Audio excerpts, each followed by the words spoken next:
Good morning students. आज BSc की online physics class में बीएससी पार्ट थर्ड के स्टूडेंट्स का स्वागत है। मैकेनिक्स में हमने इलास्टिक प्रॉपर्टीज ऑफ मैटर जो चैप्टर है उसे कंटिन्यू करते हुए ये हमारा लास्ट लेक्चर है उस टॉपिक का, जिसमें कि हम लास्ट टॉपिक के रूप में पढ़ रहे हैं मैक्सवेल निडल एक्सपेरिमेंट। ठीक है, जैसे कि पिछले 2-3 लेक्चर से हम कर रहे हैं कि हम पढ़ रहे हैं कुछ ऐसे टॉपिक्स जो कि आपके थ्योरी में भी हैं, साथ में ही आपके एक्सपेरिमेंट में भी हैं। तो ये जो मैक्सवेल निडल एक्सपेरिमेंट जो है ये आपके दोनों ही में यानी कि थ्योरेटिकल में भी है और मैक्सवेल आपके एक्सपेरिमेंट भी है। ठीक है, तो इस एक्सपेरिमेंट को पढ़ने से पहले हम थोड़ा सा ये देख लें कि इसमें ये होता क्या है, यानी कि एपरेटस डिस्क्रिप्शन हम पढ़ लेते हैं। तो पहली चीज कि ये जो मैक्सवेल निडल जो एक्सपेरिमेंट हम कर रहे हैं इसमें हम कर क्या रहे हैं कि ये जो एक मेथड है वो डायनेमिकल मेथड है। किसको ज्ञात करने के लिए? For the determining the modulus of rigidity, यानी कि मॉडुलस ऑफ रिजिडिटी को ज्ञात करने का एक डायनेमिकल मेथड है। तो कई बार क्वेश्चन जब आता है तो मैक्सवेल निडल एक्सपेरिमेंट के तौर पर भी उसको पूछ लिया जाता है। दूसरे तरीके से पूछने का तरीका यह है कि बताइए मॉडुलस ऑफ रिजिडिटी को हम डायनेमिकल मेथड के द्वारा कैसे ज्ञात कर सकते हैं। तो अभी आपको मैक्सवेल निडल एपरेटस के बारे में ही लिखना होता है। अब इसमें होता क्या है कि यहाँ जो आपके पास एक्चुअली क्या है कि मैक्सवेल ने इस एक्सपेरिमेंट यानी इस एपरेटस को डिस्कवर किया था। तो इसमें एक्चुअली क्या होता है, जैसे निडल होता है, निडल में हम धागा डालते हैं, उसी तरीके से इसमें क्या होता है, एक सिलेंडर होता है। यहाँ पर जो आपको डायग्राम है उसमें ये जो बड़ा वाला सिलेंडर होता है तो ये क्या होता है, होलो होता है। ये सिलेंडर जो है ये होलो होता है यानी खोखला होता है, जिसकी लेंथ होती है एल। यहाँ पर दिखाई दे रही है आपको कि लेंथ एल होती है। ठीक है, और ये जो एल लंबाई का ये जो होल सिलेंडर है वो इस तरीके से एक वायर से सस्पेंड होता है, जुड़ा हुआ रहता है। ठीक है, और इस खोखले सिलेंडर के अंदर हम क्या कर सकते हैं कि दो तरीके के हमारे पास छोटे छोटे और सिलेंडर होते हैं।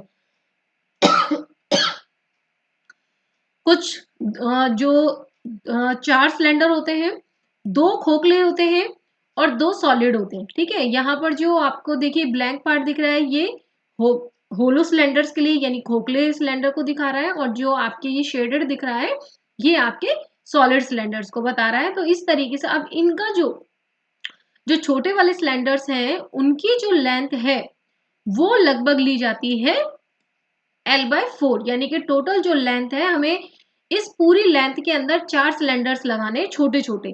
तो ऑब्वियस है कि एक की जो लेंथ है वो L/4 के बराबर हो जाती है। ठीक है, उनकी जो डायामीटर है वो किसके बराबर होता है, जो ये बड़ा वाला होलो सिलेंडर है उसके इंटरनल डायमीटर के बराबर होता है। ठीक है, तो इस तरीके से ये पूरा सेटअप होता है।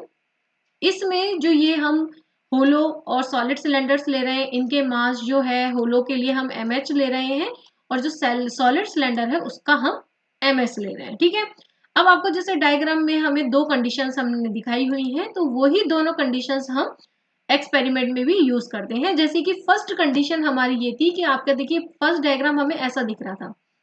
तो इसमें हम क्या करते हैं कि बीच में जो पूरा होलो सिलेंडर है जो कि क्या होता है कि दोनों साइड से ही ओपन होता है। ठीक है, तो हम क्या करते हैं कि बीच में तो होलो सिलेंडर यानी खोखले बेलनों को लगाते हैं और साइड में हम सॉलिड सिलेंडर्स को लगा लेते हैं। ठीक है, और इसके बाद हम क्या करते हैं, इसको एक एंगल पर रोटेट करके और उसको छोड़ दिया जाता है, रिलीज कर दिया जाता है, और जिसकी वजह से क्या होगा कि उस समय ऑसिलेशंस होना शुरू हो जाते हैं। ऑसिलेशन जो होंगे वो इसकी इलास्टिक लिमिट के अंदर ही होंगे। ठीक है ना, क्योंकि हम यहाँ पर क्या ले रहे हैं, स्मॉल एंगल ऑफ रोटेशन ले रहे हैं, छोटा एंगल ले रहे हैं, ज्यादा नहीं ले रहे। और इस कंडीशन में क्या करते हैं कि इन ऑसिलेशंस के लिए जो टाइम पीरियड होता है उसको हम एक्सपेरिमेंटली मेजर कर लेते हैं, ठीक है ना। तो इस वाली कंडीशन में हमें क्या निकालना है, कैलकुलेट, जो रीडिंग के तौर पर हम लिखते हैं वो है T1, ऑसिलेशन में लगा समय, ठीक है। अब थ्योरेटिकल की बात करें कि मान लीजिए इस कंडीशन में, ठीक है, इस कंडीशन में मैक्सवेल जो नीडल है उसका मोमेंट ऑफ इनर्शिया यानी जड़त्वाघूर्ण जो है वो है I1, ठीक है। और C इसका टॉरेंशियल रिजिडिटी ऑफ वायर है, जो जिससे हम इसे सस्पेंशन जो किया हुआ है उसका टॉरेंशियल रिजिडिटी है C। तो हमारे पास जो T1 की बात हम कर रहे थे टाइम पीरियड की ऑसिलेशंस के लिए, तो वो इतना हो जाएगा, ठीक है। अब I1 कितना होगा, तो I1 को निकालने का तरीका क्या है कि देखिए यहां पर 3 टर्म्स है, I0, EH, IH, IS, ठीक है। तो हम इनको क्या मान रहे हैं कि I0 जो है वो तो है इस खोखले, जो आउटर जो खोखला सिलेंडर है, होलो सिलेंडर है, उसका मोमेंट ऑफ इनर्शिया, ठीक है, जो कि सेंटर ऑफ मास से जाने वाली जो एक्सेस है उसके सापेक्ष है, ठीक है। तो ऑब्वियस है कि इसका जो सेंटर ऑफ मास होगा वो इसी वायर से होते हुए जा रहा है, तो इसका मतलब इसके लिए तो हमने जो बाहर आउटर जो होलो सिलेंडर था उसके लिए हम सीधे I0 यूज कर सकते हैं, ठीक है। तो हमने I0 यूज कर दिया। उसके बाद है 2 होलो सिलेंडर अंदर की तरफ, ठीक है। अब जब हम बात करेंगे कि इसके सेंटर ऑफ मास से, तो सेंटर ऑफ मास जो है वो यहां से गुजरेगा, तो इस तरीके से इसके बीच की जो डिस्टेंस है वो है L/8, ठीक है, वायर से।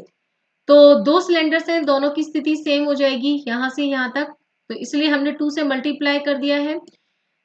IH इसके सेंटर ऑफ मास से जाने वाली एक्सिस के सापेक्ष था।